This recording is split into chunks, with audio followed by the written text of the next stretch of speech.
welcome to the very first episode of Let Me Tell You a Story podcast. I am Marvin Carolina Jr., one of your hosts. And the podcast is based on a book that I recently wrote, Let Me Tell You a Story and the Lessons That I've Learned. And I wanted to give other people an opportunity and a platform to share their stories. Sharing stories is very powerful, and there's also lessons to be learned. And I asked two friends of mine to join me in this venture. And this is our first episode. So bear with us as we go through this episode, figuring it out. But we really wanted to give other people an opportunity and a platform to share their stories. My first co-host is Stephanie Joyner. She's a very good friend of mine for the past over 15 years now. We have done work together, and it's been great. And so I want her to introduce herself and tell us a little bit about herself. Stephanie. Thanks, Marvin. So Marvin did introduce me, but what I will say, Stephanie Joyner is here to bring the joy to this episode and every episode moving forward. Really excited to be a part of this podcast. Let me tell you a story again. It's really about real stories, real people, and real lessons. So I'm looking forward to getting into that with you all. Stephanie, thank you. I'll bring in Oh, Pete. Pete and I went okay. to high school together just a few years ago. We were in high school just a few years ago. But Pete and I went to high school in Pittsburgh, Pennsylvania at Shadyside Academy. And he's a part of one of my stories in my book. So, Pete, introduce yourself. Thanks, Marvin. And yeah, just a few years ago, we were in high school, right? Yeah. So, man, many, many moons ago, but great memories. Marvin, such a great friend, was the best athlete in our high school. And it was, loved reading his book. Let me tell you a story. All of you need to pick up the book, doggone it, if you haven't already. It's a fantastic read. In my style, I love stories. And so, we learned so much from stories.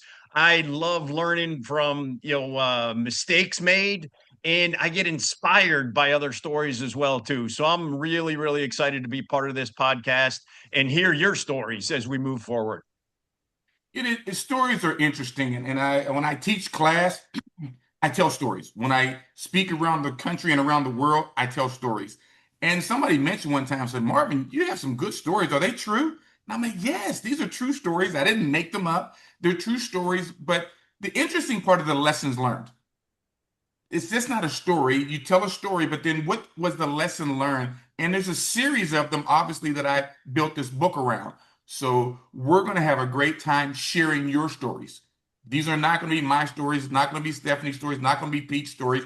These are going to be your stories that you send in to us. And we have a platform, and we're going to share yours. And we're going to let people learn from our audience.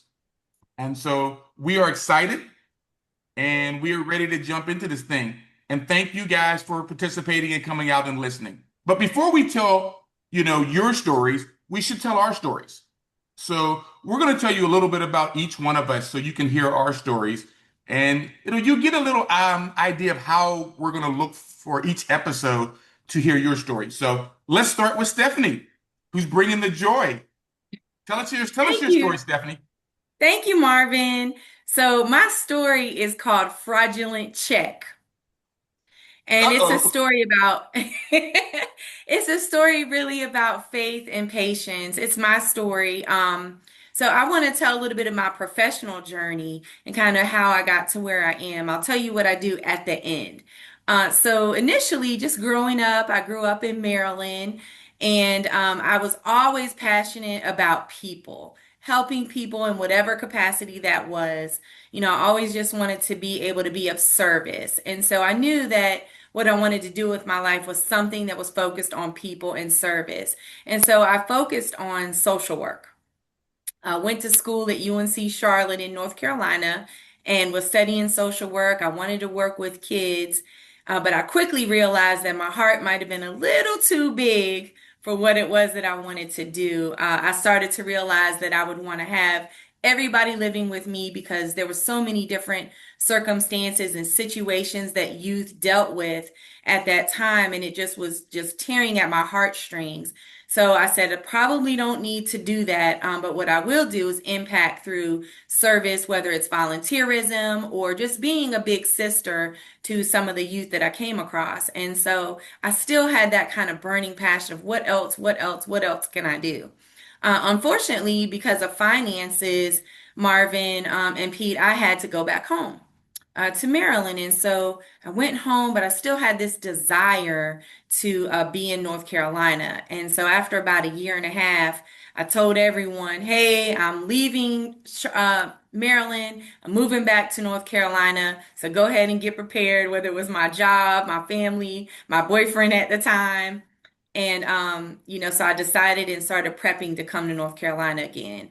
So once I got here, I came, I had no job, I had no place to live, I had a little bit of savings. And my boyfriend at the time said, I want to move there too. I'm like, come on. So stayed in a hotel for a couple of days and happened to run into a young lady on the 4th of July. Ran into a young lady in the grocery store and just had struck up a conversation. And I told her, hey, I'm here. I have no place to live. I have no job. Do you have anything for me? So she said, actually, I'm a property manager. And so from there, she was able to help me to get stable housing, right? So that was the first part of my journey. Well, while through all of that, a friend of mine in high school and middle school was trying to start a record label, and he wanted me to be his chief operations officer. Had no idea what that meant, what that looked like, but I said, hey, if you believe in me, I believe in me. I'm ready to make it happen. So he flew me back and forth for several years. And finally, about 8 years after being here and just working, doing customer service type of things, still trying to find my actual passion or place, right? I was like, okay, he called me, he said, guess what? And I'm a very responsible person, y'all. Hopefully you know this about me, Marvin, because you are my coach. But I said, I'm not leaving my job until the money's in the bank.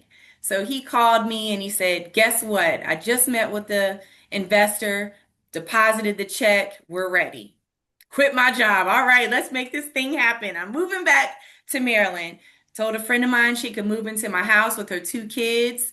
Packed up a few of my things, moved to Maryland. Not with everything, but moved to Maryland. Was there about 2 weeks around the holiday time, Thanksgiving. And he called me, said, hey, are you sitting down? I'm like, I'm sitting down. What's going on? Let's make this happen. He said, well, the check was fraudulent. Oh, And therefore, we do not have any money. And we're not going to be continuing at this time. So, of course, just like you guys said, what? I was like, what? What does that mean? But where faith and patience come in is that, I prayed about it. And, the message for me was be patient, wait, and just hold on. I had one paycheck coming to me because I'm living paycheck to paycheck like most people. And I said, well, okay, I guess that's what I'm going to do. I'm going to wait. So I waited out a couple of months, decided to jump back into, going on interviews and things, came back home. Now my friend is living with me with her 2 kids because I told her she could live there rent free for 1 year, right? At any rate, got back into the scene, and another friend of mine ran into someone that she knew, and that person was like, I'm just so depressed and upset. I had to fire someone. I don't know what I'm going to do. And she said, well, you know what? I happen to know someone who needs a job, right? And they called me, and it was in the construction industry. I knew nothing about construction. I thought that one person puts in drywall, one person puts in flooring and everything else. So I said, well, hey, I'll try to do this work if you guys want to have me. And what the job was connecting people. It was a connector, someone who actually connected businesses with project opportunities and people with jobs. And so I said, wow, this is right up my alley of helping people and being of service. And so as I learned and grew in that industry, I realized that that was actually my passion. My passion was always service, but what I'm doing is really like that passion and purpose, right? And so I have fast forward 14 years later, the person that I learned from and grew from, I mean, I just really was able to be exposed to a lot of opportunities. And since then, 14 years later, I was able to start my own business. This is my 5th year in business. My company is Diverse City Services. in North Carolina. So we are bridge builders, connectors, relationship managers as it relates to getting small and minority-owned businesses on large-scale construction projects. And we help them from the beginning of their business, strategy, all the way through implementing them being on a project. So I love, love, love what I do. I'm 6 employees in, so I'm very excited. Our business is growing. And I believe that being patient, having faith, and following, my purpose is what is my story. And so I'm excited to have been able to share that. Of course, like Marvin, I have many, many other stories about all kinds of things. But going through triumphs and going through trials all through those years has really led me to do what I'm doing and to have a passion for and a love for what I do. Okay. Wow. Just when you think you know someone, Stephanie, if I've been friends for 15, 20 years and I have never heard that story. Whew, okay. This is not rehearsed. I haven't heard the story. Obviously, I'm sitting here. Pete, you may have questions. I'm gonna go first. Let me go first, Pete. You think you know someone. Can you talk just a little bit about going home the first time? I mean, how did you feel having to go back home? School didn't work out. You gotta, what was the feeling around that? Yeah, some of it was a feeling of disappointment, right? A feeling of failure, not being able to complete what I started out doing. But I was raised to not focus on those things. I was raised to focus on positive things. There's always something positive, even in a negative situation.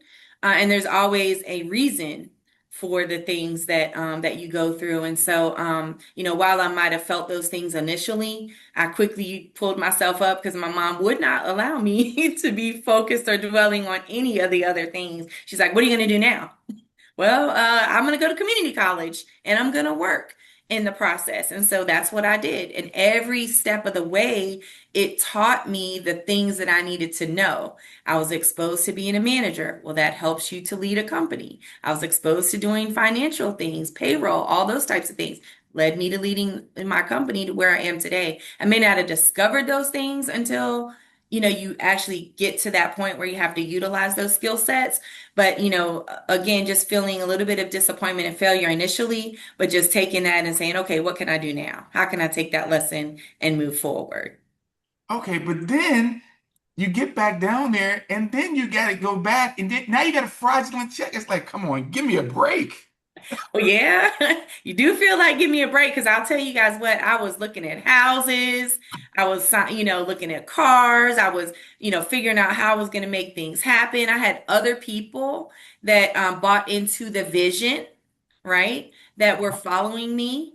And so, I felt like, wow, what am I going to do now? Because I have other people that are dependent on me and counting on me. And like I said, I told my friend, hey, you can live in my house rent free for a year. And then now here I am moving back. Oh yeah, by the way, y'all got to go to one bedroom. I'm gonna be in this other one, right? And Right. so, that was a challenge, but it was again something that you kind of overcome and you figure out how to make it work. Yeah. And I think, go ahead, Pete. Yeah, I was just going to say, I love your story. It's just a testament of perseverance. There's just so many opportunities throughout that journey where you could have quit and you didn't. You had that toughness, that fortitude to really charge forward and stay true to your vision. I'm going to see the goodness in people. I'm going to help people, end up being a connecting point, which throughout your entire story, that's what was kind of your foundation and what grounded you. So I really, really love that, Stephanie. Thank Yeah. you. Let me close out with this with you, Stephanie. You didn't show any anger or animosity at all either time. And I know there had to be something. I know there's something, but you didn't say, "Oh, I was and I wanted to throw this." This is it. Let's keep it moving. I think that's the key, and that's the lesson. Stay positive. Mhm. Stay positive. Let's keep moving forward because those things are devastating. I mean, we're telling the story now, and it's now, and I know it's different now because you're Right. extremely successful. But we have to understand when you're going through it, you have to stay positive. You can't quit. and you got to keep pushing forward. So, Stephanie, thank you, thank you, thank you. You think you know people. Yep. Thank you Pete, for letting me share. Pete, tell us the story. Get us started here. Get us going.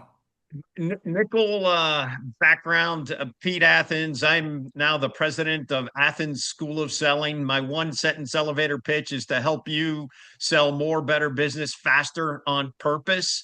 How did I come to this spot? I've had 35 years in sales, sales leadership roles, sales training and development roles. And it's funny how sometimes you find your calling and your calling finds you. For 7 years at Nalco, I was the director of our sales and leadership, and to see the aha moments and help people get it right, like, oh wow, that's what really can help, my effectiveness and really make me much more productive, and that really warmed my heart. And so I finally had the courage to go out on my own, and super excited. Just published a book, Tea Time for Selling, and super excited about that. As Marvin mentioned earlier, from Pittsburgh, Pennsylvania, went to high school at Shadyside, and then went to college at Bucknell University, a degree in mechanical engineering, played a little bit of baseball there. But my biggest life-changing, event that I want to talk about was making the decision to have an ROTC scholarship. So I had to compete for that, and it was different. All of a sudden you're 17 years old and you're making the decision for 4 more years of your life, and you think that's going to be forever, but it was great. It taught me three things. It taught me a lot of discipline.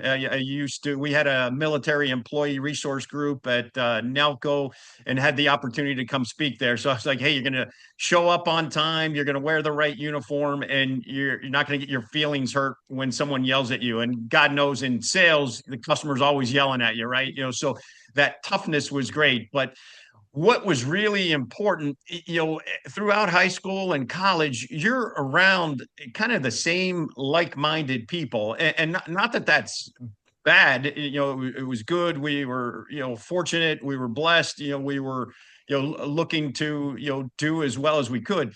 But all of a sudden, I'm in the Army, and I'm a platoon leader, and now, I'm around all different people, different backgrounds, different socioeconomic means, different perspectives, different ranks, and it was great, because it really expanded my horizon as far as, wow, not everyone thinks like you. And I think sometimes you grow up, you tell yourself a story that, oh man, people that don't think like me, they got to be wrong, except they're not, right? So you need to totally debunk that story. And it was awesome because we all had common mission, common purpose, right? We were going to go to the field. We were going to go get graded. We had to complete the mission, right? So we all came together, common purpose, but we came at it from a different perspective. And it was really, really cool. And as I moved into my career, with Nalco, after my 4-year commitment was up, it just, helped me. Again, I had the discipline and wherewithal that you got from the military to show up, that toughness, that consistency to show up and do the work, but then have a greater appreciation for everybody I was working with. Like, okay, they just see things a little bit differently, and that's okay. And the world would be a really boring place if we all saw everything exactly the same. So that opportunity to grow and learn by joining the military, was really, I think, kind of grounded me for the rest of my life and the rest of my career. Awesome. Awesome. Awesome. Awesome. All right. My question is, take me back to the decision for military. I don't know when that started. Was it at Bucknell? So when you made a decision to go to the military, talk a little bit about that. Yeah, no, Marvin, you're so good at digging deeper. So my father had gotten sick, and so he, wasn't working, and he was like, "Hey, you can take out this student loan, or you can compete for this ROTC scholarship." And I tell everybody, like, "Hey, just because I served in the army, I'm not any better or more patriotic than anybody else. It helped pay for college, so it was a financial decision that my father walked me through, and it was a tough choice, because when you're, 18 years old, you think 4 years of your life is forever. But it was really kind of cool because I had that first job already set up, right? I was going to go to work. And then as I was getting out of the military, all of a sudden you had that 4 years of experience, and it was pretty easy to get a job at that point. But couple of my army buddies, we laughed. We were, yeah, Stephanie, you were talking about making money in the first jobs and whatnot. We were making $1,100 a month, and here you're an army officer and you're making $1,100 a month. So it was we're definitely living on beans and franks and whatnot, but you never felt poor. Yeah, you just felt like, okay, I got everything I need, and life was good. But anyway, Marvin, that was the genesis of that decision. Having that tough, call, like, hey, how are you gonna, pay for college? You can get into huge debt, or you can try to, set yourself up. And I really thank my father for walking me through that conversation. Okay. Stephanie, do you want to jump in? Yeah, sure. I was, listening to a few things. Of course, discipline always jumps out because, you have to be disciplined in a lot of the things that you do, right? Whether it's at work or just in your life. But what I heard and stuck out to me, because of what I do, really is being open-minded, listening to other people's opinions, which is exactly what we're doing in sharing our stories. We're sharing our experiences. And it shows that while we have different experiences, we can listen to each other and we can hear something that can help us in different ways, right? And so just, the open-mindedness, the diversity of thoughts, which also can lead to innovation, and also seeing that we can have similar experiences, right? We are three different people from three different places in terms of in our lives, right? And experiences and what you went through. And those, but we can also have some commonalities in that. So I really loved you talking about, we can get in a rut where we're all the same, but Yeah. we're still even different, right? When if we listen and keep ourselves being open-minded. So I really like that.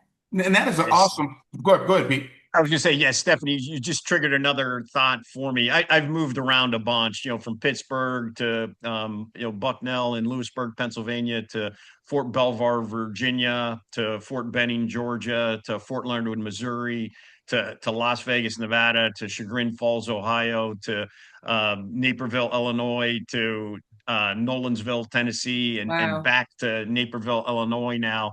And you nailed it. You meet good people wherever you go, and I've really enjoyed making connections in every one of those locations. And there's just so much good out there. You go out there, do what you enjoy doing, and you meet fantastic people and make lots of great connections. So I really appreciate that reflection, Stephanie. Yeah. And another thing, based on what you said, Stephanie, when we tell these stories, these aren't competing stories. Everyone has their own stories. It's not, Right. well, let me top the last story. Let me come up with a better story. You can't, because all the stories are their own stories, and we can learn from everyone.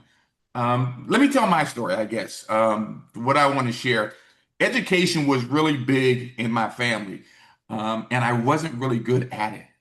And so, my parents put me in all these different schools, ending up I going to high school at Shadyside Academy with Pete. And it's a very elite school. It's not your average private school. It's a prep school. It's a college prep school. It's a campus. It's all the things. And you got to take a test to get in. It's a very difficult test to get in. And by the grace of God, I was blessed to pass the test and get in. But I struggled mightily through high school, trying to figure it out, trying to, let's see how we can, pass my freshman year, my sophomore year. I graduate And because of the mindset that the school puts you in, I go to another difficult school, Georgia Tech in Atlanta. And guess what happens? I struggle to get through there academically. Every single semester, it's a struggle. Classes are harder and everything. And you talk about going back home every semester. I didn't know whether I was going back home or not. I'm like, and I'm playing sports, I'm playing football, so I have to be eligible. Every fall semester, I have to be eligible to play. And struggling academically was something that was really difficult for me. And finish school, go work in corporate America, and I go back to graduate school.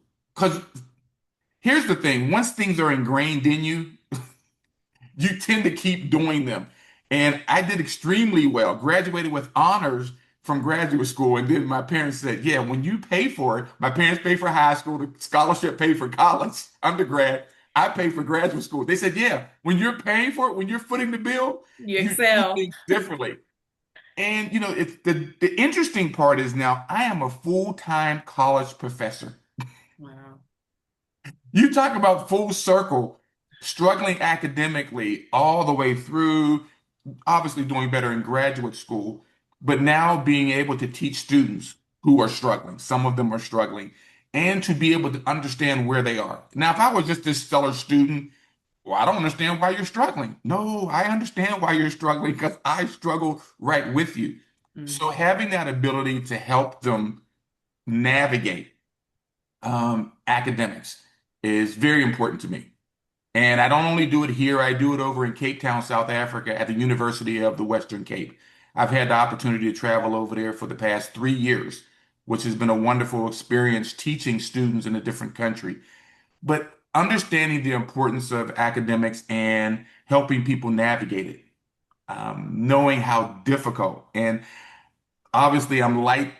It's light right now when I say difficult. You have no ideas, the crying, the tears, the everything that went into getting through every step of the way and things just not making sense. Mhm. I'm like, am I going to graduate high school? Then am I going to graduate college? You just don't know. So full circle, now I get an opportunity to really help young people navigate, their academic experience and their academic journey. So that's been great for me. Mhm. And I really enjoy it, what I do now. So that's my story. That's awesome, Marvin. I heard you talk about struggle. And I could relate to that. I remember going to college for the first time and I didn't know if I was going to be passing my grade, passing my classes. Matter of fact, I was on academic suspension after the first year. How embarrassing is that?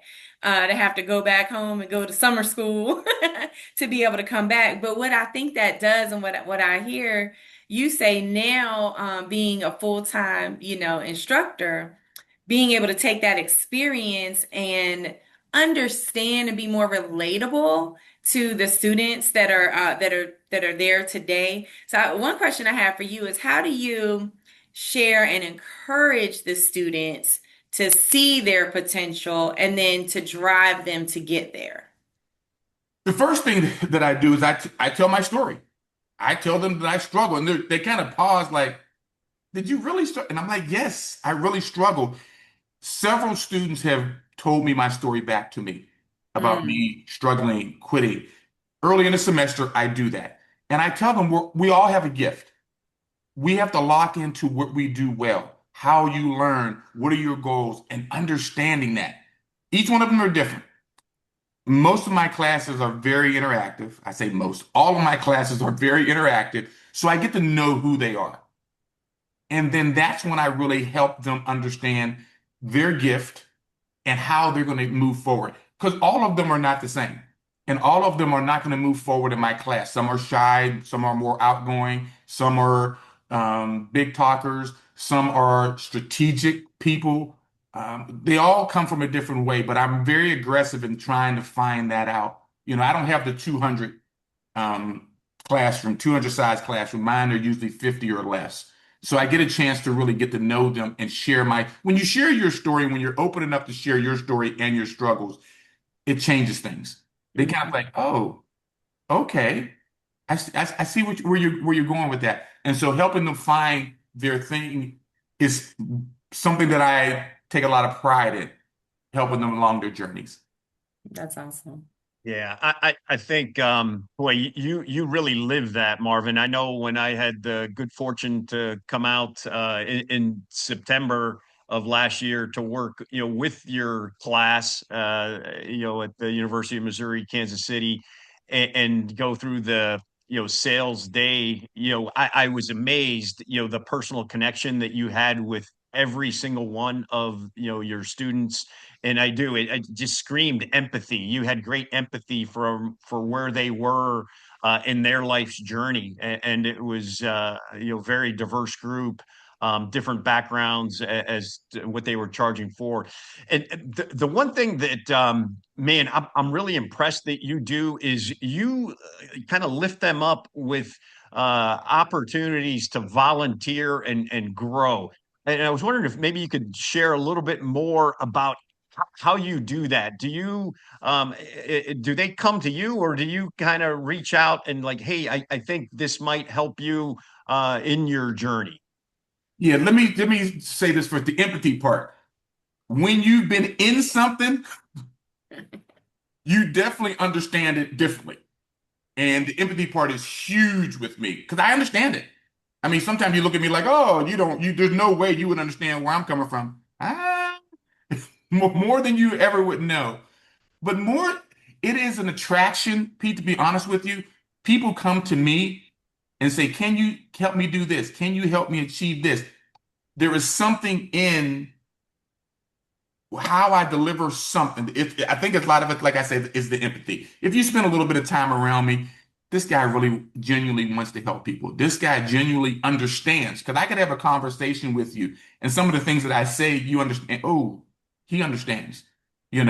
Academic probation. You know what that is? Yes, I do. Academic warning. Yes, I know what that is. You know, Struggling in business when I'm working with entrepreneurs, struggling with business, not having proper cash flow, doubling down on your credit cards, things that you shouldn't do. You shouldn't. I've been in business. When I say those things, like, oh, so you've been in business? Yes, I'm not the B2B person that says, oh, never use your credit cards. You shouldn't use them. You should not. But I've been in business and I used them. So I think it's the empathy and understanding where I'm coming from. I'm not talking down to people. I talk with people. And very early in the conversation, most people pick that up with me. And I think that makes the difference. And my understanding of where they are, because having been there and having struggled, whether it be struggled in business, which I have, struggled in academics, which I have, I think that really is a game changer for me in how I connect. So, Yeah, as we wrap up, Marvin, I want to say this about you. You see people. You see people, and I speak that from as being a friend, and also you're my business coach. And you push, you push us to see things that we may not even see in ourselves. You push my team, because you care about people. So even having gone through things and experienced similar things as other people, I think even in circumstances where you may not have, you still see people. right. And that's where, and that's where I feel like Let Me Tell You a Story is going to be really impactful, right? Because we told our real stories today. Correct. And we're the real people that experience these things, and oftentimes people see where you're at, but not where, how you got there, the struggles, the successes, and all of those things. But then we have real life lessons that came from those stories. And so that's why I believe Let Me Tell You a Story is just going to continue to grow. And especially as we start to share other people's stories and they share their stories with us. But I'm really excited to be a part of this and love the stories that each of us were able to share today and the lessons we've learned, but also how we still learned a lesson from each other today.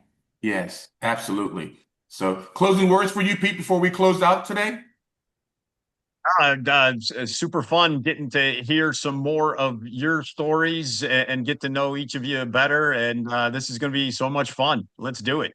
Yeah, this is exciting. I'm learning more about Pete and Stephanie, and I know them both very well. So start sending in your stories. We want people, we want to give you a voice, to tell your story and put your story on our platform. So we look forward to receiving more and more stories. We've already received a ton already, and we're going to start reading your stories. So thanks for joining us today, and look forward to seeing you on our next episode.